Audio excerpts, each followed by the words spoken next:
Hi everybody, and welcome to the first episode of Inside 60 Days, a weekly panel discussion hosted by the News and Tribune here at Jeffersonville High School. For those who don't know, a TV series featuring the Clark County Jail premiered on A&E on Thursday. The show follows 7 people who volunteered to go undercover as inmates at the Clark County Jail for 60 days. Here with me, I have Jennifer Ortiz, a criminal justice professor at Indiana University Southeast, and I also have Major Sam Beard, who's the jail commander at the Clark County Jail. Thank you both for being here. Let's go ahead and jump right in. Last night was the 2-hour premiere of 60 Days In. What were your first impressions of the show? Well, it was interesting, to say the least.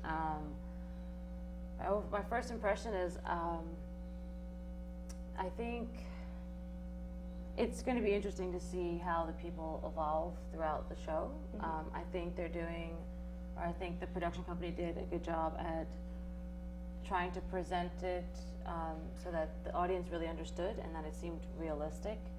So yeah, the first 2 hours seemed very interesting. And we should mention that you actually did exit interviews for each of the participants as they were released from the jail.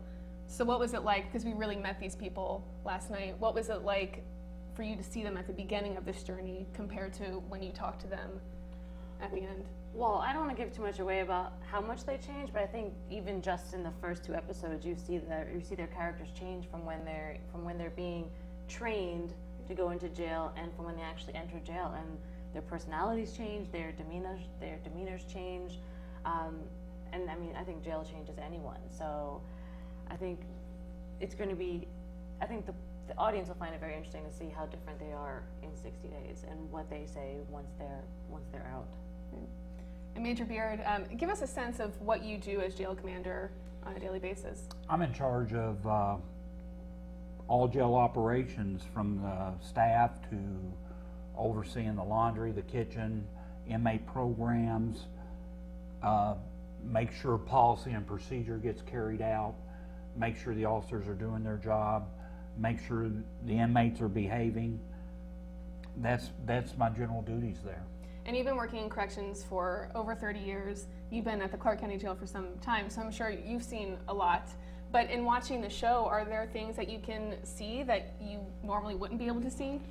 Well, any time you have a film crew come in and film things, you see things from a different perspective, and that's what I like about this show.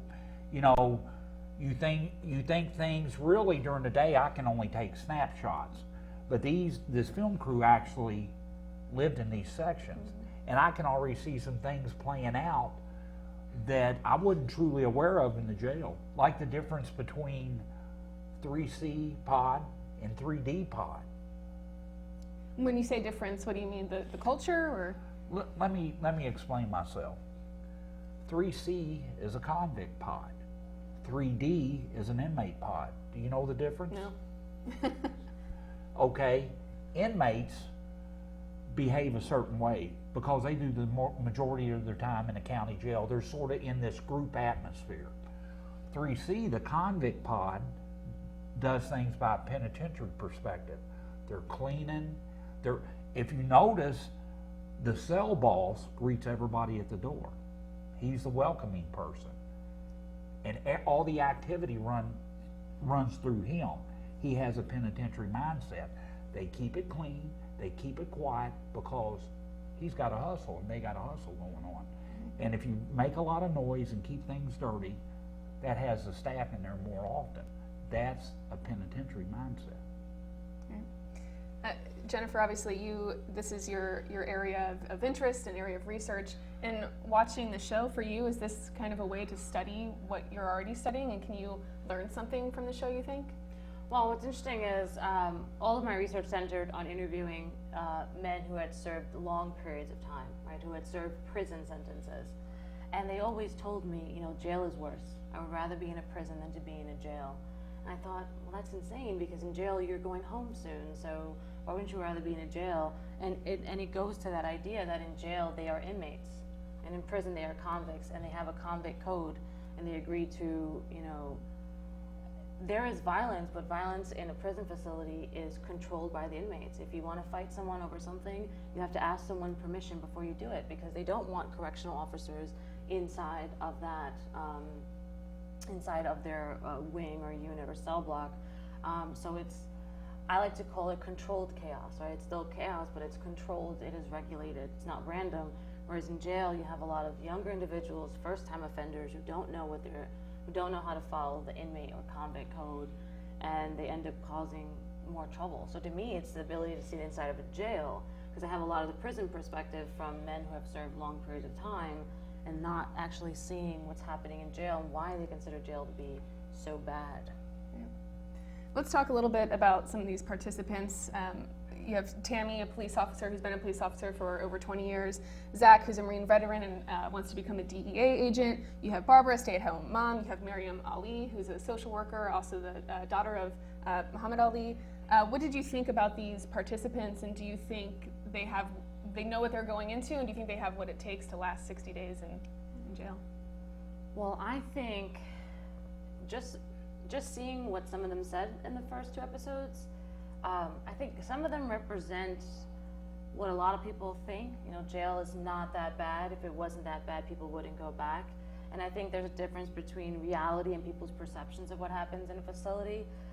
So a few of them stood out to me because they really, I don't think, had any idea the severity of the situation they were putting themselves in. Saying things like, I think it's going to be a country club. I couldn't believe that someone would think. That was Robert. Yeah, being incarcerated would be a country club. Or the stay-at-home mom who said, oh, they get the same health benefits and the same food as people in the military. And I'm thinking, I don't think so. Like, that's not how it works. But then some of them, I think handle themselves very well. Like Tammy handles herself very well. Zach handles himself very well. But I think Zach also has the benefit of having lived in a closed quarters with a bunch of men. You know, being a Marine, you learn how to improvise and adapt, and you learn how to get along with a bunch of different personalities. Some who you will like, and some who you won't. So I mean, it's a really interesting group of people. Major Beard, do you think there's that common perception that jail is kind of too easy and a place to coast, and is it an accurate one? Number one, I've always said you can build a jail like the Galt House over in Louisville. It's the people you put in it that causes the chaos. A-type personalities, and during my tenure in Clark County, we had one sheriff come in and take away all the TVs. He said they don't, because when he's running for office, everybody's concerned about cable TV. These inmates get cable TV, and he took away all the TVs, and man, we had to stay up in them cell blocks all the time because there was other issues. TV is just a tool you can take away. In this field, you have to have those tools. You have to have programs and different types of classifications, all of which a tool to provide some kind of positive reinforcement. People on the outside looking in don't understand really what a jail's about. They got it too easy. They got it like Robert. I can't believe if I was going into an atmosphere I knew nothing about, I wouldn't, the guy was arrogant, and, he's going to have problems. He's going to have real problems. Zach, he got in and got their trust, but guess what's next? I don't know if you noticed the ending, they asked him about drugs. So, he fit in, but now he's going to get in a world that he really don't. How do you break out of that, Zach? How do you say, no, I'm not interested? Yeah, we saw, so all of the participants have a cover story, and we saw some of them kind of deal with those cover stories in the first episode. Zach seemed to do a really good job at relaying his story and sticking to it. Robert did not. On the other hand, he kind of messed his story up, didn't stick really to the training and to the rules. How hard do you think it is going to be for these guys to stick to their story? Because they were also told to fly low and not talk about yourself. Do you think that's going to be difficult for them? Obviously, Robert has no street smarts. He didn't. You got to think 65. He knew nothing about 65. The stop sign on 65 just blew. And inmates know everything about this area. There's no stop signs on 65, so right there. And when they get that, they keep digging. and digging. It's the interrogation process. Right. That's where they'll get caught up in it. Right. Yeah. And he just kept getting deeper and deeper. Yeah.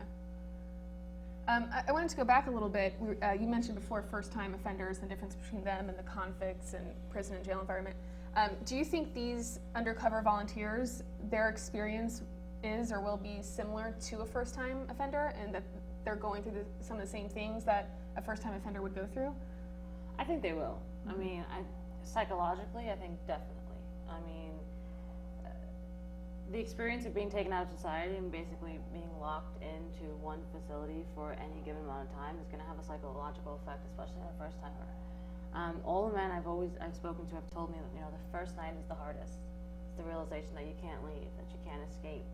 I think it's going to be interesting to see what plays out in Clark County Jail, because unlike some facilities, there are no doors, right? There's no place to hide. You can't go into your cell and just lock the door or close the door or get some sense of privacy. Everything is out in the open. And I think the psychological effect of constantly fearing that you may be attacked, someone may steal something, someone may challenge you, is going to take its toll on them. And I think they are going to have a very realistic experience for a first timer in jail. Well, they experience what people in prison experience, they won't experience everything. But I think they're getting a very realistic experience of what jail is like for the first time. You mentioned how open the environment is. I think when a lot of people think of jail or prison, you picture bars and doors and separation, but in these pods, it's really open and you can't really get away from the other person. You don't have doors on your rooms. How does that affect, I guess, the culture of the pod and how people interact? Well, I know a little bit about this because I was in the planning of Pod 3, what you see. And when I worked in the prison system, cells like that take these sliding doors, which are astronomical in cost. Pod 3 was sort of designed, we had an analysis taken by the National Institute of Corrections back in the 90s, and they come up with, you already have enough hard cells, which is Pod 1 and Pod 2 with the doors. What you need is more medium to minimum cells. So for instance, a hard cell like in Pod 1, Pod 2 costs you about $15,000 a cell. A minimum security cell costs you about $1,500. Sometimes it comes down to plain and simple economics. But it creates situations like if we want to lock somebody down in Pod 3, we have to go in, have people extract them, or over in Pod 1 and 2, you just got to put them behind the door in a section. Incident's over. I wanted to ask about the difference between the female pod and then where the men are held. How different are those two cultures and the dynamics between the inmates? With the females, it's like a big slumber party. You know, being in that type of environment, there's still issues females bring. There's always what I call squabbles or drama or stuff like that. The males are more likely to act on that drama. And can I add something you were talking about, your first 60 days in? It's a national statistic that if somebody's going to commit suicide successfully, it's going to be their first time in jail within 48 hours. Is that correct, Ms. Ortiz? Yes. So there's the shock value of going in. And you have these people that have their families already established, and they try to get in that mindset of going into the jail, but they really can't. They don't have no clue what they're going into. We start seeing, particularly Zach and Tammy, they seem to really adapt quickly. It might be hard to tell with editing and at what point in the show they really are, how many days or hours they've been in there, but do you think people do adapt that quickly, or they have to adapt that quickly and things just move along? Well, I don't think that the typical offender would adapt that quickly. Those two have very unique backgrounds, right? A Marine and a seasoned law enforcement. They know how to behave, they know how to adapt, they know how to respond to a situation.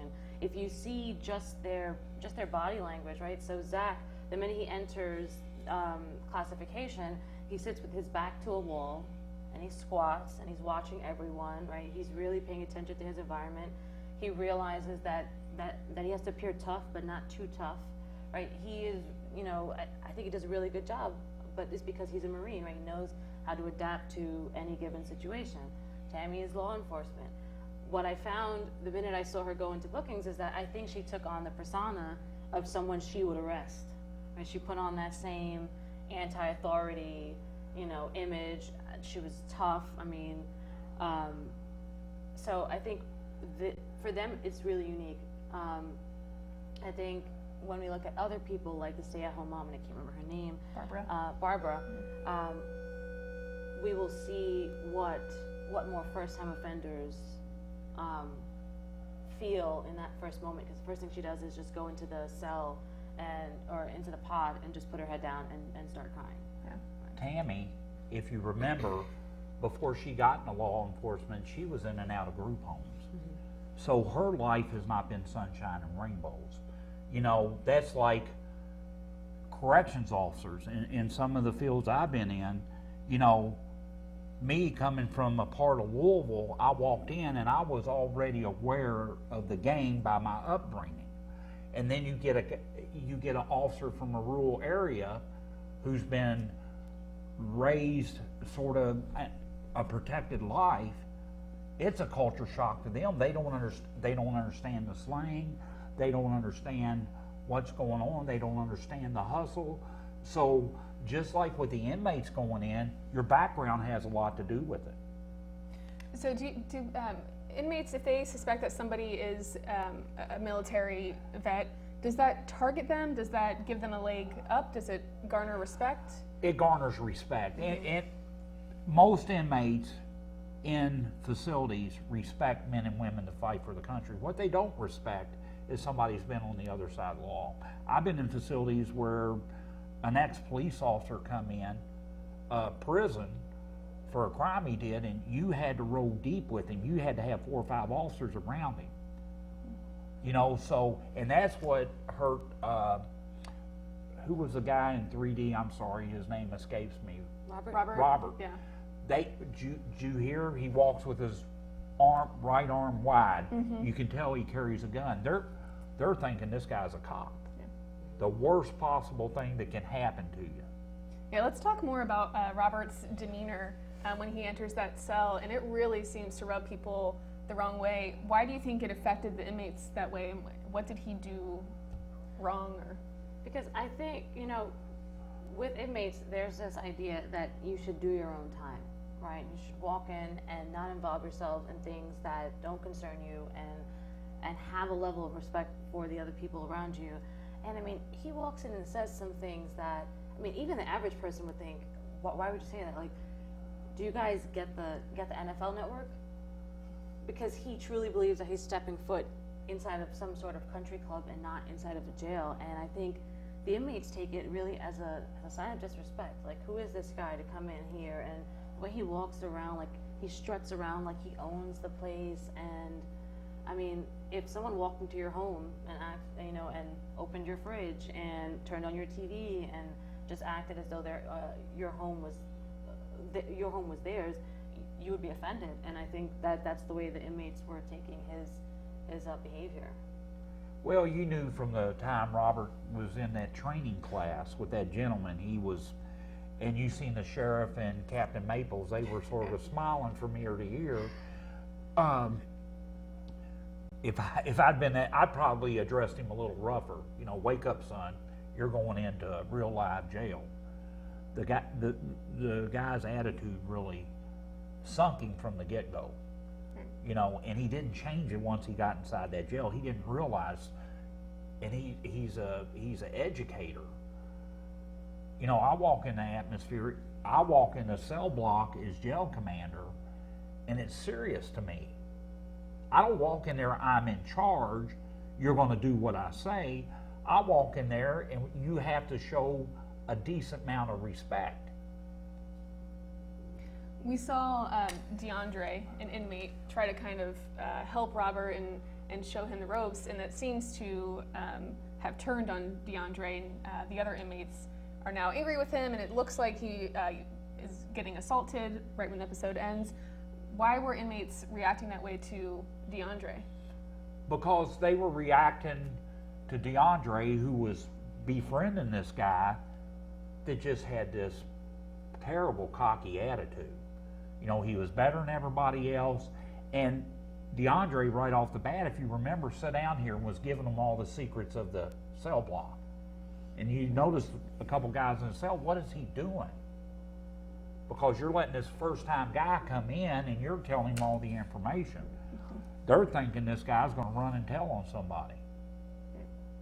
So speaking of DeAndre, we see it's not just these volunteers that are, you know, the stars of the show or that are being interviewed. We see several inmates who, some are identified by name and they're being interviewed. How do you think having a filming crew in there and them knowing that they're being filmed for a TV show, how do you think that affects the inmates that are, the real inmates that are in there? Well, I mean, I think it's like you mentioned earlier, they are gonna show off. I think you put a camera in front of someone and they automatically behave differently. They have something to show, something to prove. I'm going to be on TV. So I think it affects their behavior in that way. I do think that the producers did a good job in starting to film before these individuals arrived. Not only interviewing them, right, interviewing other first-timers, other offenders, getting their opinions, so that they didn't stick out. Mm-hmm. So I think it may have you know, not remove but minimize some suspicion towards the actual participants. Sure. But I do think that cameras will change inmates' behavior. So when they started filming, how did you see the jail change? Was there any buzz in the jail? Were a lot of people talking about it? Did your staff have to adapt at all? I don't care who you are. It's hard doing your job with a camera on you all the time. But the thing I was most impressed about the staff is they all got on board with it. And you got to believe me when I tell you this, none of them changed the way they did things. But the inmates drastically changed. Because most inmates, and I'm not saying all of them, have this A-type personality. They think they're the, most men in there think they're the alpha male. They're sociopaths. Okay? I knew Roby. I've known Roby since he's been a young man. I knew what he was about, and you see this all. Now, he was about that 10 times while the camera was on him. He's not scared to show that he's the main guy. And Ruby like I said, yeah, Captain Maples walked in. Who was the first guy that greeted him? And who was smiling and talking to him? It's Tommy Roby. Mm-hmm. Tommy Roby, if you walked in that jail, he's not there, he's went away, but if you walked in that jail wanting to do a story, he'd be the first guy to greet you in the pod. How are you doing, ma'am? You look wonderful today. Speaking a little bit more about the actual facility, we see on the show that it's really presented as this jail that has a history of violence and corruption, and it's not a safe place to be. Is that how you would characterize the jail today, and how have you seen it?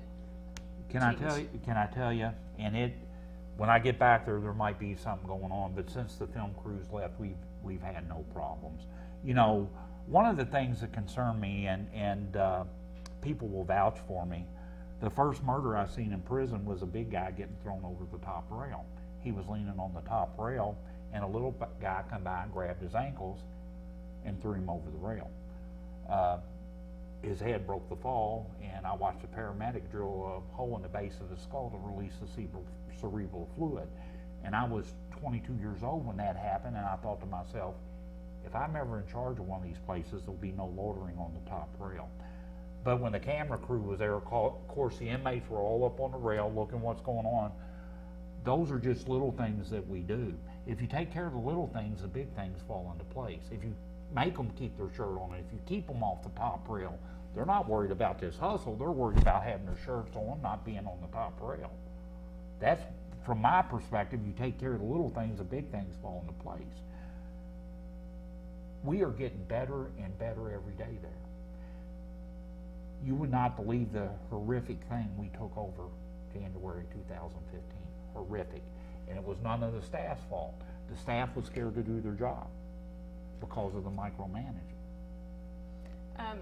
And there, I think you're also referring to, there was a lot of drug activity, as Sheriff Jamie Null has said since he took office, and that's been one of his goals to get that out of. And we've seen some previews of that in the show.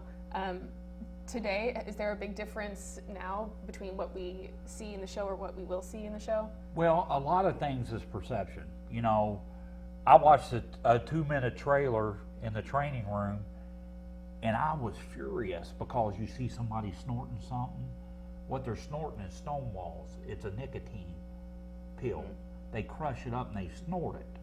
You know, so there was a huge drug problem when Sheriff Knoll took over. But drugs walk into a facility.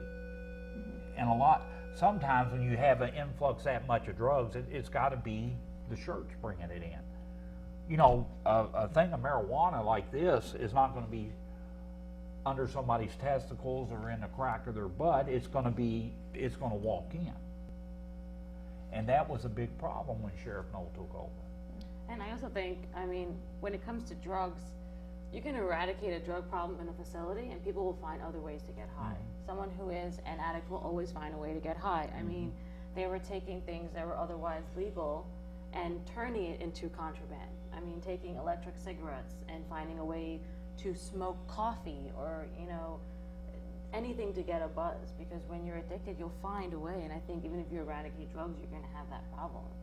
And I think it's also important to mention that the problems you see in the jail are not specific to Clark County, right? We know that these problems happen in nearly every other facility in the country. I mean, if you Google, you know, drugs in jail in the past 6 months, you're going to find dozens upon dozens of news articles of a bust made in Georgia, a bust made in Iowa, one made in New York City. It's not like Clark County jail is unique, or that the problems that you see are unique, or the problems that Sheriff Knoll inherited are unique. We see them, I think it's a problem across corrections. Elizabeth, I want you to Google one thing. Google drugs, guns, and money in a New Orleans parish, and you will see inmates shooting dice with green money and a loaded .45 caliber, drinking beer, not crushed up beer, cans of beer. In jail? In jail. Yeah. I mean, I have had men tell me that it was easier to get high in prison than it was to get high on the streets, because they were trading soups and chocolate bars for drugs instead of money. Things that they could, you know, trade in the inmate black market to get. And I mean, most people who go into prison addicted come out of prison addicted. I mean, that speaks to the volume of drugs. I mean, to be able to get a syringe and heroin and everything you need to consume heroin and consume it while you're incarcerated, most people think, well, they're going to prison, so they're all coming out sober, but they're not. And another thing we straightened up in Clark County, and I don't want to give way off the subject, is our pill call, our medication pass. We had somebody there before that was handing out hydrocodone, Xanax, and we don't say we never do that, but we drastically reduced the amount of medication we were giving out, because you're feeding these people with an addictive personality stuff they're seeking. You know, and you got to develop a mindset, and again, Miss Elizabeth, I don't want to get way off the subject matter. If you go to the doctor and get hydrocodone, he's not going to give you that for 6 years. He's going to give it to you for a period, and after that, if you're still in pain, they're going to get to the root of the problem. Do you understand? Right. So you got to watch every little aspect of how this jail operates, so you're not feeding into it. Yeah. Well, it's certainly something that looks like it will come up again in terms of drug activity and criminal activity in the jail. I want to get into some viewer questions that we got from Facebook and Twitter. Let's see, this first one is from @HaleyJackie. Why do you think Robert went against his training? Do you think he's that clueless? Do you think he's that arrogant? Could it be a defense mechanism? He thinks that he needs to... He just went in with this is what he thought he's going to stay, because he was going to prove he was right. He wasn't going to adapt to anything. He was going to prove to everybody this jail was a big country club. And he was going to stretch his toes out, and he was going to watch a 60. He was going to prove he's right. Right. I agree. I think he wanted to go in and prove to the sheriff and to the producers and to the audience that jail was this great place to be, and it was so easy, and that we were giving, you know, people who who had committed crimes like this easy life. It was like, some sort of handout. And I think he didn't listen to his training because he thought they were over exaggerating. It's not that bad. It'll be fine. He has a real arrogance, but also a real level of ignorance. Because I think, in addition to not listening, I don't really think he understands the way life works or the way the world works. Because you don't have to go to jail ever in your life to know that you don't behave a certain way amongst a group of people you just met. Right. Do we think he makes it the 60 days? You might know, so. I don't know if the inmates are going to be able to deal with him for 60 days. I'm not sure if it's him. I'm not sure. Well, you seen at the end of the program last night, he was trying to use the bathroom and nobody would let him. Yeah. Will he survive without using the bathroom, without having to urinate and without having to defecate? Will he survive? Guess we'll see. Medically. Right. Our next comment question from @theJasonM on Twitter asks, am I the only one who thinks it's a bad idea for A&E to be sharing these people's full names?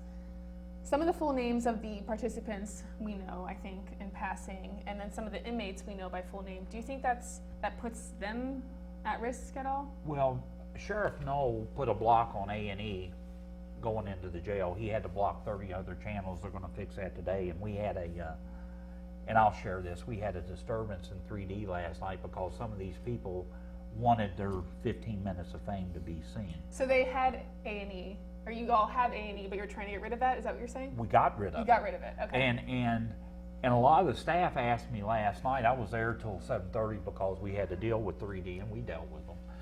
But why don't they just shut the TV off? A&E's running this thing continuously through the weekend. Mm-hmm. And you probably have more problems showing it in the jail because it would incite other people.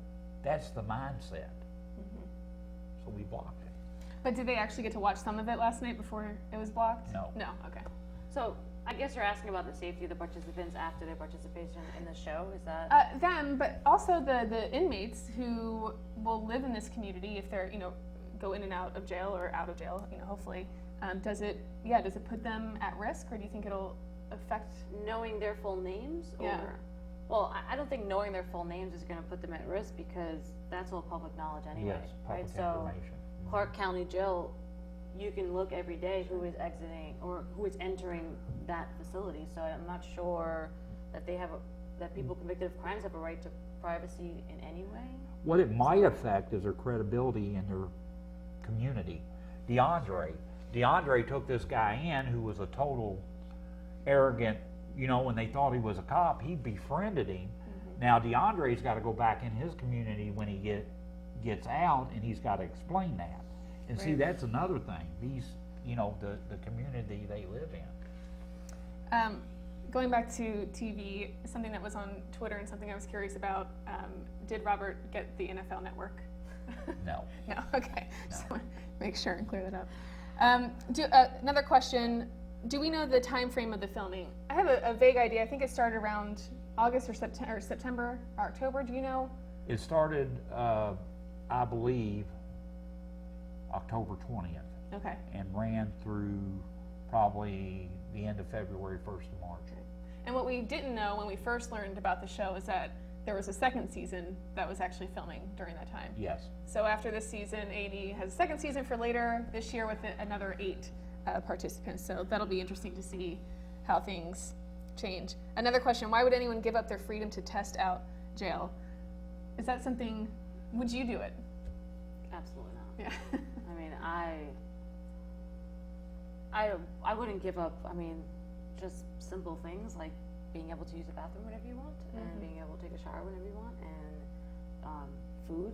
But I do think a lot of them had really good reasons for wanting to do it. Tammy said that she wants to see the life people that she arrests get to live, and she wants to understand why, if she grew up in foster homes, she went in one direction and her brother went in a different direction. I think that's something that is, commendable. I grew up having a troubled past, and I could have easily, made the wrong mistake, but I still wouldn't, want to, take that chance spending 60 days, especially given all my knowledge of jails. I don't think I would do it. Major Beard, would you go on that other side and Like volunteer to be an inmate? Like Miss Ortiz, I lived a life where I could easily, if I didn't have a great mother and father, slid into that path. Corrections is my passion. That's what I do. Would I go on the other side if I was younger? Probably. It's just the environment. It's an environment I grew up in. It's the environment I've chose to serve my community in. I would say that I would probably. You would do it? Yes, yeah. ma'am. Very good. All right, I think this is our last viewer question. Let's see. Certainly Tammy is nowhere near where she works as a police officer, right?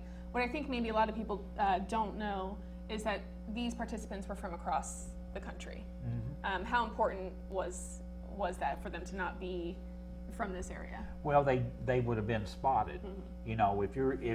If they put me in jail or put Miss Ortiz in jail, they see us in the community.